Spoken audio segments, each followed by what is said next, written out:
Okay.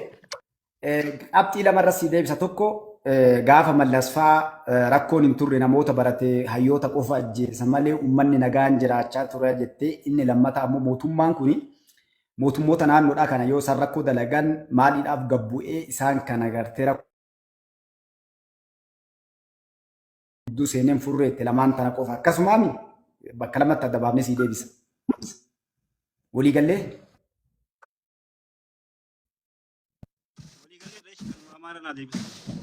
dhageettaan okay lamaan tanatti maaliif samachuudhaaf tokko mootummaa kana malee mootummaa dabrees kamallas hin beeku akkas jedhanii jettee lafaa dhufaadha yangi.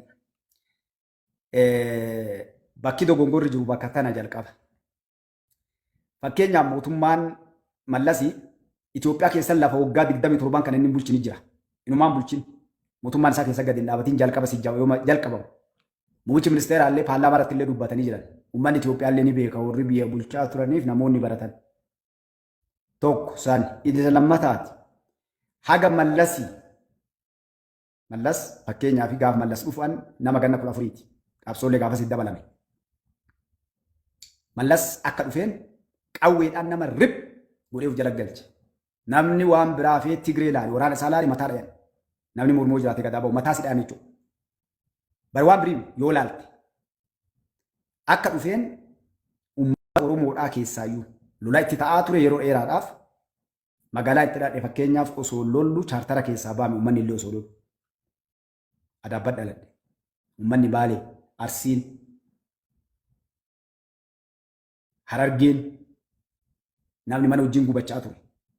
Namaaf loon mana qoloofanii gaara mul'ata maal kan argee namoonni ni beekan dhaga'u jiranii. Manni hidhaa seenaa biyyattii tanaan dhaqqabneef agarre keessatti haadha Oromoon ala jirtu yoo xiqqaatte Minisoota nama 50,000 oltu jira. Uummanni kun harka 190 bara mallas baqatee biyyaa ba'e kulugaltummaallee argate.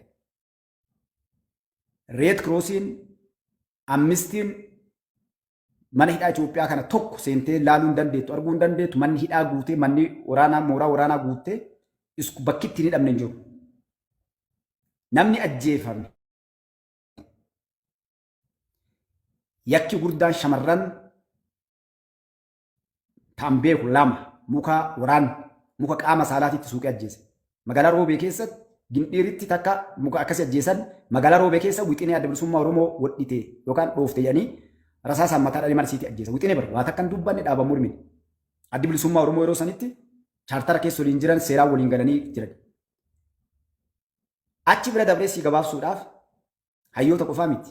Dubartiin keenya ijoolleen xiqqoon daddarri kan dhumate kan namni bineensaan nyaatame kan namni bineensaaf jawwee waliin hidhame kan ilmi namaa akka dhuftee wayyaaniin jechuudha coopho jenna fakkaate waan dongoruu baay'ee naagaa ilchanii coopho jedhanii jaarsi jaartitti jaartiin jaarsa salphistu jaarsi kiyya hattuudha kijiba adda bilisummaa an Oromoo jedhee akkana lafa dhiita taa'anii uummata baasanii walgahii irratti akkitti uummanni ilaala itti nagaa ammatetti kana fidillee siimaan ittiin bahamee lamuu Oromoo hin jennu adda bilisummaa Oromoo diina keenya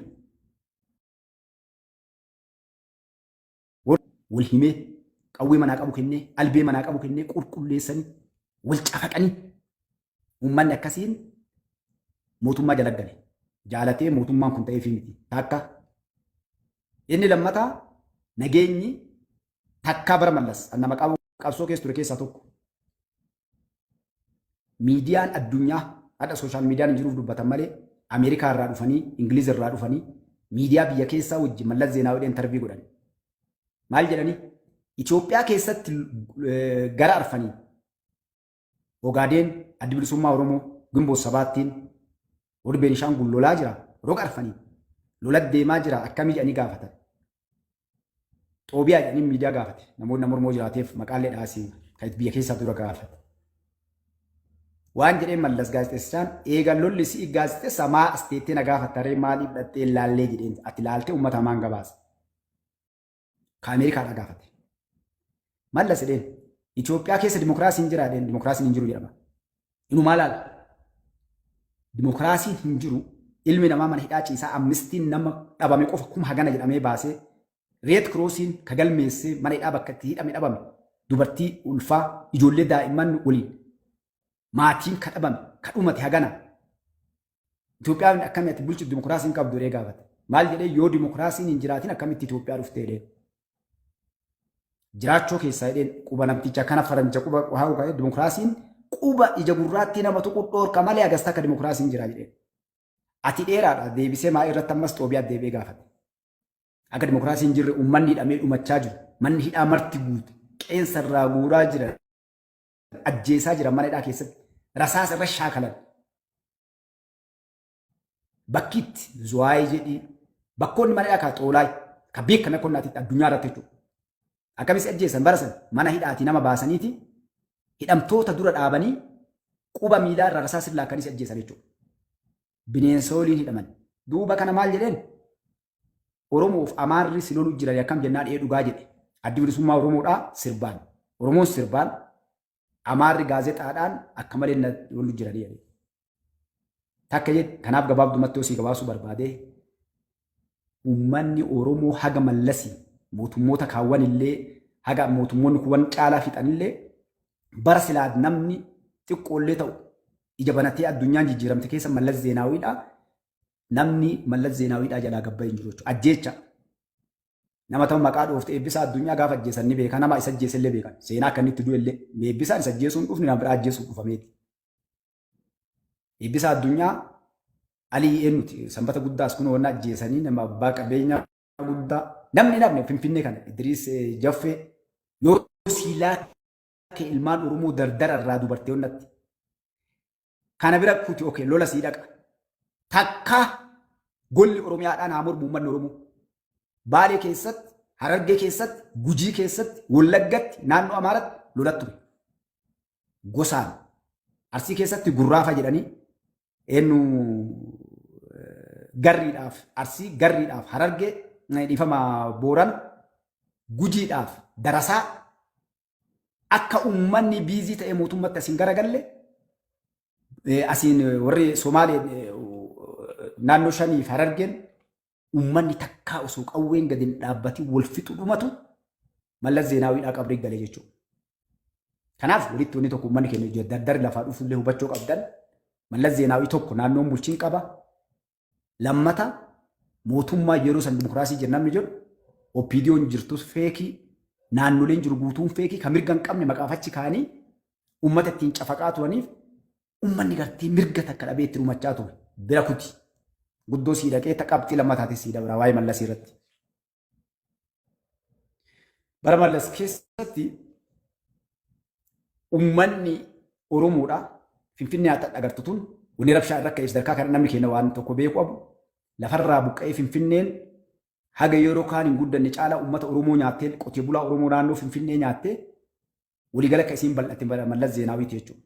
Uummata isaanii miiliyoona akkas magaalaa Finfinnee kan aggalte qabeenyi guutuun saamee namni keenya warri Oromoon abbootiin garaadhaa Mallasii waliin uummata keenya gurgurachuuf saamoo eegalte jechuudha. Warri gaafa Mallas dhufu dallaala ta'eetiin TPLF lafaa uummata keenya irraa guursisaa ture ufii achi deebi'ee maa'ii lafa uummata keenya irraa guuree uummata keenya gartee diina wajjin nyaachaa turan jechuudha. Kanaaf gabaabdumatti Mallasii fi mootummaadhaa kana walitti tilmaamni dachiifsame adda mootummaan Dr. Abiy Ahmad Aliidhaa haga dhufe mootummaan baasee mi'aadha osii gaafatan yookaan abbaa fedhe gaafatan mootummaan kun rashan akka Mallas Zeenaawii sanitti magaalaa Finfinnee kana keessa gabbaasee nama mataa dha'e kan makiinaa lafarra harkisan kan mootummaan rashanaa dhaya mataa Mallas Zeenaawii ibsa baase abbaa fedhan akka dha'uu danda'an mirga qaban. Waraanni TPLF ofii kiyyaa argina ijoollee dardara muka sanii ajjeesanii. Fakkeenyaaf namni keenya yoo gaafatan Wallagga keessatti ebaluun baasanii maalirraa ajjeesanii ebaluun baasanii maalidhaati baasanii ajjeesanii jettee naa kaleessuu malta. Eenyu akka ajjeese eenyu akka godhe anaafatti illee gad dhufuu deema liistiin guutuun isaa. Uffata yuunifoormii waraanaa uffatanii ilmaan Oromoo manidhaati baasanii fixanii kan manidhaa keessaa baasee ajjeesullee ka alaa baasee ajjeesullee adda warra mootummaa kana mormuutu ficciisaa jiru ni beekna. Mootummaan kun gaarii dalagee garuu akka mootummaatti akka Mallas Zeenaawii sanitti biyya dippiloomaasii ambaasaaddoroonni keessa Finfinnee keessatti dhagalaan dimokiraasii bakka takka biyyoonni addunyaa kun barsiisa qaban magaalaa Finfinnee kana keessa ilmi namaa artistoonni Oromoo Ilfinesh Qaannoo mataa burcuqqoo irraa haadhan sagalee kan kee balleessachi mataa burcuqqoo Ilfinesh Qaannoodhaa burcuqqoo mataa irraa haadhan eessatti magaalaa Finfinnee keessatti artistoonni yuunivarsiitii keessaa ijoolleen kuma meeqaan buqqaatee badde taadha hiree biyya alaa argattee biyya alaatii yaate ta Keeniyaa keessa jirtu ta Suudaan keessa ta Yaman keessa jirtu ta achi hadha biyyitu mootummaa argannaa asitti dachaate 6 kiiloo yuunivarsiitiin Haramaayaan takkaa nagaa argateen baranne ilmaan Oromoodhaa Itoophiyaa keessa yeroo Mallas Zeenaawii jechuudha. Takka ni ajjeefaman ni garafaman nama 18tu dardarri Oromoodhaa gudeedame. Kamanni murtii dubbatan ijoollee 18 dhiifama. Barri Profeesarri itti gudeedame. Tigree nama 9 waraana TPLF nama 9 namtichi sun hadha kun biyya Ameerikaa jira maal jedhe ani Itoophiyaa miti jedhe maal jennaan maqaa isaanii dagadhe Profeesara. Itoophiyaa yakka aadaa safuun amantiin teennallee hin qabne irratti dalayde Itoophiyaa jedheen himadhu jedhe. Waan irratti dalaganiin immoo ilmaan Oromoo 19 gudeedanii jedhe waraanni hiriira galee dhiira bara. Kana keessa ijoolleen 3 mana murtii dhaabbattee jedhe. Yoo nu gudeedan waan jedhan kana barbaaddaniitiin nu dura dhaabbattanii miyyaniiti kun gudeedee kun nurraa bahee nu dabree jedhame jechuudha. Takka jedhe ati Oromoo taatee ilma Oromoo taate yoo ati afaan Oromoo qulqulluu dubbattanii ajjeefamta bara Mallas Zeenaawii. Oromoo qulqulluu taate maal jenni adda bilisummaa Oromoo hojjanii jechuudha. Abbaa qabeenyaa yoo taate ni ajjeefamta. Yoo maal taate malee yoo kaayoo mootummaa namaan deemtisitti dheeradhee kana ofiiti. Gabaabdumatti hayyoota irraa qoradhu annama agartee qajeellotti mootummaa Mallas Zeenaawii qajeelloo beeku dura dhaabbadhee nama falmaa ture keessaa tokko. Magaalaan hojii magaalaa nam dalagaa ture keessaa tokko hadha Umaris Suleeman fa'aa lubbuun jira waan Finfinnee kanatti dalagan namoota 3 gaafa ajjeefaman Finfinnee magaalaa Finfinnee kana keessa jiran ajjeesanii aggodhanillee nam tokko arge daawwan lamaan agarree jechuudha. Qajeeluu waan beeku irraa siima. Kana bira dabree namni keenya akkamitti akka jiraatu gaafas Finfinnee miti ganda keessatti mirga takka dhabee kanaaf tuntaan mootummaan jiru kuni namni du'ee rakkoon jira yes rakkoo ajaa'iba jira. Mootummaan federaalaa waan danda'u dalagaa jira. Garuu maaliif marfameeti warra nama siin jedhu kana ka sirna kanee wajjin keessa ture mootummaan kun waan godhu dhabee ofiiyyuu cinqii keessa rakkoo keessa gadaa waliin jira.